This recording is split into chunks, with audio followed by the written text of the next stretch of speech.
Hello guys, अहिले चाहिँ बिहानको 8:02 गइरहेको छ। हामी चाहिँ आमा एङ्ग्री पुगेर अहिले हामी फर्किँदैछौँ। हामी यस्तो ओह्रालो हामी झर्दैछौँ। आमा एङ्ग्री भनेको चाहिँ एउटा लामाहरूको बसोबास गर्ने एउटा क्षेत्र मन्दिर। अहिले हामी आउँदा पनि एउटा लामाले पूजा गर्दै पढ्दै हुनुहुन्थ्यो। सो मन्दिर पनि ठुलो छ, राम्रो छ।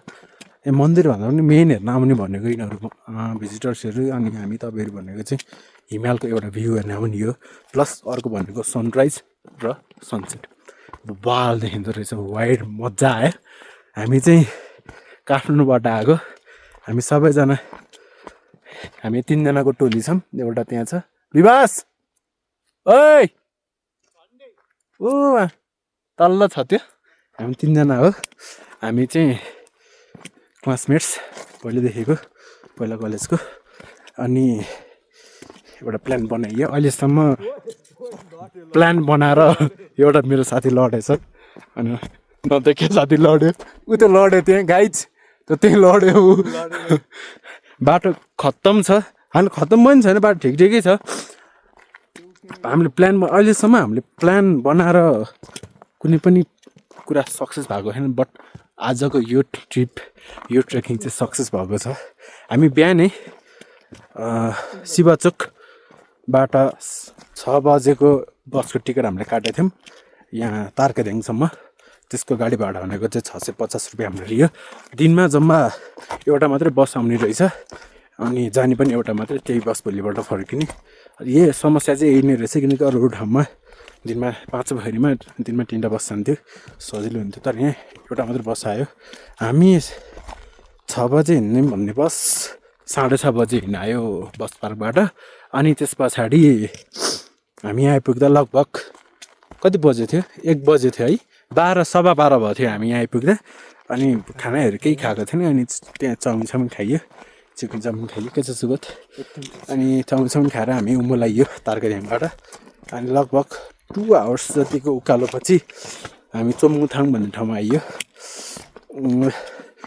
त्यो चिकन चाउमिन खाएको चाहिँ हामीलाई पर प्लेट 260 रुपिस लियो। अनि चोम्बुथाङ आएर चाहिँ यहाँ टेन्ट पनि रहेछ होइन, टेन्ट पनि बस्न पाइयो। टेन्टको चाहिँ हामीलाई 1000 रुपिस भन्थ्यो। अनि फर्केर यहाँ बाटो घुमेर फर्किनेहरूलाई हामीले सोधेको थियौँ कि टेन्टमा बस्दा कस्तो हुन्छ, रुममा बस्दा कस्तो हुन्छ भनेर। उहाँहरूले चाहिँ हामीलाई टेन्ट सजेस्ट गर्नु भएन, किनकि जाडो महिना छ, हावा आउँछ, चिसो हुन्छ भनेर टेन्टमा नबस्नु होला भन्यो। अनि हामी 1800 रुपिस पर पर्सन 1800 रुपिस तिरेर हामी रुममा बस्यौँ। अट्याच रुमको चाहिँ 2200 भन्दै थियो। अट्याच रुमहरूलाई पनि हामीले सोधेको, अट्याच रुमभित्र धारो टोइलेट हुनुपर्ने हो नि त, धारोमा पानी नै आउने रहेछ। त्यसो समस्याले अनि हामी रुममा बस्यौँ 1800 रुपिस तिरेर, जसमा तातो पानी र चिया चाहिँ अनलिमिटेड। अनि बेलुकाको डिनर र अहिले बिहानको खाजा। अब हामी खाजासाजा केही खाएको छैन, अब हामी गएर त्यहीँ गएर हामी खाजासाजा खान्छौँ। अनि पैसा पनि तिरेको छैन, पैसा तिर्छौँ। अनि हामी सुत्यौँ हिजो, यसो रमाइलो गरेर गफसफ गरेर होइन सुत्यौँ। अनि आज हामी बिहान 2:30 बजेको अलार्म थियो, 2:30 बजे उठ्या। भगवान् कसम ढाँटे होइन, बिहान 2:30 बजे उठेको चाहिँ म लक कामे आज। यस्तो चिसो, त्यो सिरक र डस्ना दुइटै हटिसकेर अब लुगा लाउनु पऱ्यो, वासरुमतिर जानु पऱ्यो भने जराक्क उठ्दाखेरि त यस्तो चिसो। म फेरि बेडमा आएर सिरक र डस्नाले 5 मिनट एकछिन छोपेँ। अनि त्यस पछाडि त्यहाँदेखि काम नआइरहेको थियो, लास्ट चिसो थियो। अनि बल्ल तल्ल लुगाहरू चेन्ज गरेँ, यही ड्रेसअप लगाइयो। अनि पानी खान खोज्छौँ, पानी पनि छैन। अब तल पनि खोलेको थिएन। अनि बिना पानी एक थोपो नखाइकन, यहाँबाट देखिन्छ कि देखिँदैन, हामी त्यहाँ यो देखाएको छ त्यो अलिक स्पेसमा त घर जस्तो छ नि, त्यहाँबाट माथिसम्म लगभग हामीलाई 3 आवर्स जति लाग्यो। एक घुटको पानी नखाइकन गयौँ। माथि पानी होला भन्ने आश थियो, माथि पनि पानी छैन रहेछ। बिहान 2:30 बजेबाट तिर लाग्यो, अहिले 8 बजिसक्यो, पानी खाएको छैन। यो उकालो र ओह्रालोमा मर्न लागिसक्यो।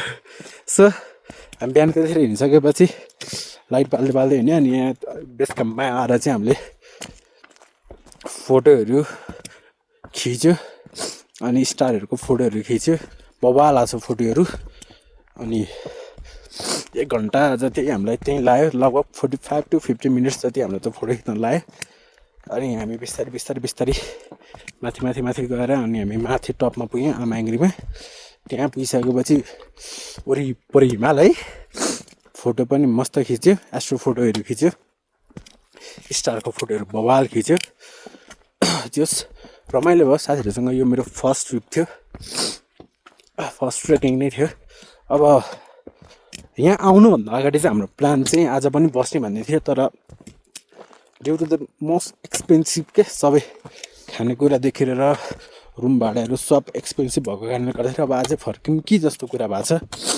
हेरौँ अब के हुन्छ सुमो पाउँछ कि पाउँदैन त्यो पनि एउटा समस्या छ किनकि कतिपय मान्छेहरूले चाहिँ हिजै त्यो होटलवालाहरूलाई सुमो मिलाइदिनु भनिसकेको रहेछ तर हामीले भनेनौँ कि हाम्रो त एउटा गल्ती भयो अनि अब अहिले गएर होटलवालालाई भन्नुपर्छ यो एकछिन बसौँ भन्दैछ थकेलाइसक्यो यसलाई अब तल गएर अब ब्रेकफास्टहरू खानुपर्छ अनि खाना पनि कहाँ खाने त्यो पनि हामीले डिसाइड गरेको छैन बस्ने ठाउँ हुन्छ खाजासाजा खाइसकेपछि तल गएर सायद खाना खाइन्छ होला अनि सुमो छ भने सुमो त हुन्छ सुमो मिल्यो भने आज चलिदिने हो काठमाडौँ सर रहेन छ भने आज त्यहीँ नै बसिन्छ आई गेस सुमो मिल्छ जस्तो त भित्रबाट इनर फिलिङ आइरहेको क्या यस्तै हे गाइज बाटो हामी यस्तै बाटो छ अब सुबोध आउँदैछ बिचरको थाकिसक्यो लगाइछ हामी चाहिँ आमार्गबाट लगभग हाफ अलि हिँडेको छैन अब सायद 1 घन्टामा पुगिन्छ होला त्यहाँ पुगेर खाजा खाएर त्यसपछिको प्लान फेरि बनाउने नै छु लारे गुराँसको बोटसँगै अहिलेको लागि यो मैले इन्ड गरेँ अब नेक्स्ट हामी तल पुगिसकेपछि फेरि नि म बनाउने नै छु सिउ या